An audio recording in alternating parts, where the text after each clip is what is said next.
स्वामी विवेकानंद की वैसे तो जितनी भी तारीफ करी जाए उतनी ही कम है। उन्होंने जो भी कुछ किया या जो भी कुछ कहा वो सारा ही एक से बढ़कर एक है। लेकिन उस सब में से जो मेरा पर्सनल फेवरेट है, जो मुझे बहुत ज्यादा पसंद है, वो एक लाइन जिसने सिर्फ हिंदुस्तानियों का ही नहीं बल्कि पूरी दुनिया का दिल जीत लिया। वो उन्होंने कही थी 1893 में शिकागो, अमेरिका में। वो लाइन उनकी स्पीच की पहली लाइन थी। वो लाइन थी, sisters and brothers of America. इससे क्या पता लगता है? इससे हमको उनकी सोच के बारे में पता लगता है, उनकी थिंकिंग के बारे में पता लगता है कि वो सामने वाले को अपना समझते हैं। फिर चाहे वो किसी भी देश का हो, किसी भी रिलीजन का हो, चाहे वो देखने में उनसे अलग हो, चाहे उनके कपड़े उनसे अलग हो, किसी भी वे में कोई भी हो इस पूरी दुनिया में, वो सब कौन है? वो सब हमारे भाई बहन हैं। ये पूरा का पूरा एसेंस है सारे वेदों का। वहां पर सिर्फ एक बात कही जा रही है कि हम सब एक हैं, कि आप में और मुझ में कोई फर्क है ही नहीं। हम सब जुड़े हुए हैं एक दूसरे से, और इस तरीके से जुड़े हुए हैं कि अलग हो ही नहीं सकते। मतलब क्या है कि सब हमारे अपने हैं और हम सबके हैं। जैसे आज ऐसे बहुत सारे लोग हैं, मैं किसी का भी नाम नहीं लूंगा, जो अपने आप को रिलीजियस बोलते हैं, स्पिरिचुअल बोलते हैं, फिर धर्म के नाम पे एक दूसरे से लड़ते हैं। तो इसका मतलब उनको समझ ही नहीं आया है कि धर्म का असली मतलब क्या है।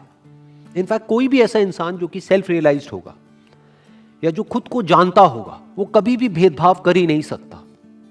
वो फर्क कर ही नहीं सकता कि आप किस कंट्री के हो, किस रिलीजन के हो, आपका रंग रूप क्या है, आपके कपड़े कैसे हैं। और अगर वो फर्क कर रहा है तो इसका मतलब एक बात पक्की है कि वो खुद को नहीं जानता है। इनफैक्ट उनकी लाइफ की एक बहुत ही इंटरेस्टिंग कहानी है जिससे हमको उनकी सोच के बारे में और डीपली समझ में आता है। जब उनका प्लान बना था अमेरिका जाने का, तो वो माँ शारदा के पास में गए आशीर्वाद लेने के लिए। माँ शारदा से उन्होंने बोला कि मैं अमेरिका जा रहा हूँ धर्म का प्रचार करने के लिए, या जो भी कुछ मैंने सीखा है उस सबको शेयर करने के लिए, तो अगर आपकी अनुमति है तो मैं जाऊँ। तो माँ शारदा ने उनसे कहा कि वो जो चाकू पड़ा है वो देना ज़रा मुझे। तो उन्होंने चाकू उठाया, उठा करके दे दिया माँ शारदा को। तो उसके बाद में माँ शारदा ने कहा कि अब तुम जा सकते हो। वो चौंक गए। उन्होंने पूछा माँ शारदा से कि आपने मेरी कोई परीक्षा तो ली नहीं, ऐसे ही मुझे अनुमति दे दी बिना किसी परीक्षा के, ना मेरे से कोई सवाल करे। तो फिर माँ शारदा ने जवाब दिया कि ये जो तुमने चाकू उठा करके दिया यही तुम्हारी परीक्षा थी। अगर तुम्हारी जगह कोई और होता और ये चाकू मुझे देता, तो वो जो उस चाकू का लकड़ी वाला हिस्सा था उसको खुद पकड़ता और जो धार वाला हिस्सा था वो मुझे पकड़ाता। लेकिन तुमने ऐसा नहीं किया। तुमने धार वाले हिस्से को खुद पकड़ा और लकड़ी वाले हिस्से को मुझे पकड़ाया, जिससे कि अगर चोट लगनी भी है तो तुम्हें लग जाए लेकिन मुझे ना लगे। तो तुम खुद का बुरा करने के लिए भी तैयार हो सामने वाले के भले के लिए। इससे मुझे यह समझ में आता है, मां शारदा बोली कि इससे मुझे यह समझ में आता है कि अब तुम पूरी तरह से तैयार हो, तो अब तुम जा सकते हो। फिर वो गए। तो इससे भी क्या पता लगता है? उनकी सोच। तो उनका जो पहला और सबसे फेमस कोट है वो है, arise, awake and stop not until the goal is reached. मतलब कि उठो, जागो और तब तक मत रुको जब तक लक्ष्य की प्राप्ति ना हो जाए। ये क्या कहा जा रहा है और किससे कहा जा रहा है? वो लोग जो अपने कंफर्ट जोन में हैं, या तो जो चाहिए था वो नहीं मिला है तो बैठ गए हैं थक करके, या फिर जो चाहिए था वो मिल गया है और बस बैठ गए हैं आकर के, अपने कंफर्ट जोन में चले गए, आलसी हो गए, आगे नहीं बढ़ रहे हैं, आगे ग्रो नहीं कर रहे हैं, नेक्स्ट लेवल पे नहीं जा रहे हैं। ये उनके बारे में कहा जा रहा है कि अगर आप अपने कंफर्ट जोन में हो और थक करके बैठ गए हो क्योंकि जो आपको चाहिए था वो आपको नहीं मिल रहा है, तो अपने लक्ष्य के लिए आगे बढ़ो। क्या बैठे हो थक करके? क्या रो रहे हो बैठे बैठे? उठो, जागो। सोए क्यों हुए हो? क्यों अपने आप को कमजोर समझ रहे हो? क्यों ये समझ रहे हो कि मैं कुछ नहीं कर सकता? अरे आप सब कुछ कर सकते हो, ये कहा जा रहा है। और तब तक मत रुको जब तक लक्ष्य की प्राप्ति ना हो जाए। तो इसके दो अलग अलग एंगल्स हैं।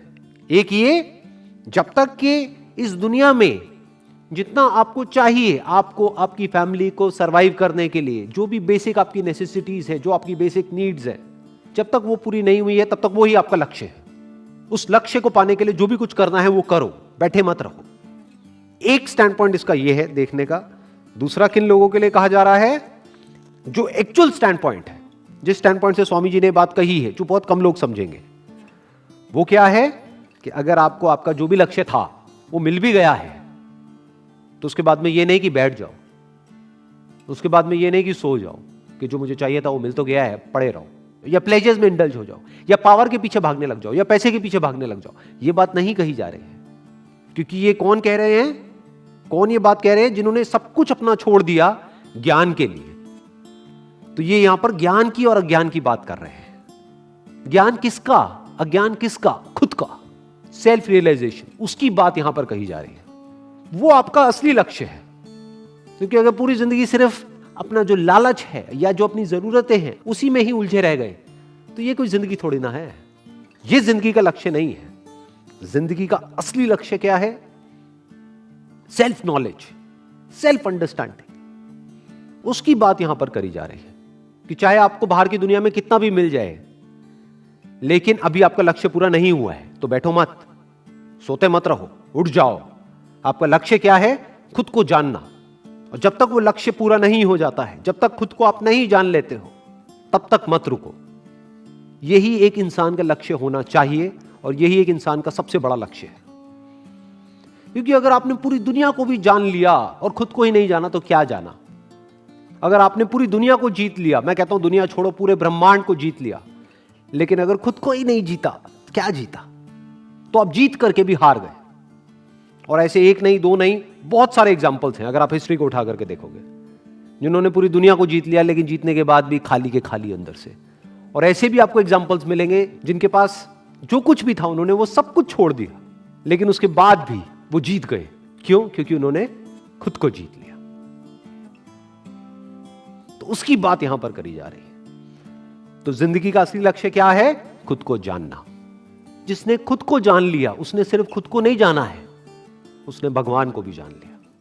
क्योंकि भगवान हमसे अलग नहीं है, भगवान हमसे दूर नहीं है, वो हमारे अंदर ही है। और इसी के साथ में एक और कोटेशन जुड़ी हुई है इनकी, you can not believe in God until you believe in your self.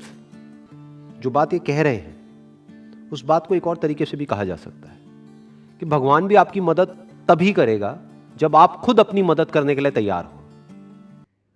স্বামী বিবেকানন্দকে নিয়ে নতুন করে আমার বলার কিছু নেই, তবে তোমাদের ড্রয়িংয়ের ক্ষেত্রে আমি যেটা বলবো সেটা হচ্ছে যে অনেকেই আমরা স্বামী বিবেকানন্দ মানে শুধু পাগড়ি বুঝি, কিন্তু স্বামী বিবেকানন্দ পাগড়ি ছাড়া স্বামী বিবেকানন্দের চোখ মুখে ওনার পাণ্ডিত্য, ওনার অনুভূতি ফুটিয়ে তোলা খুব কঠিন।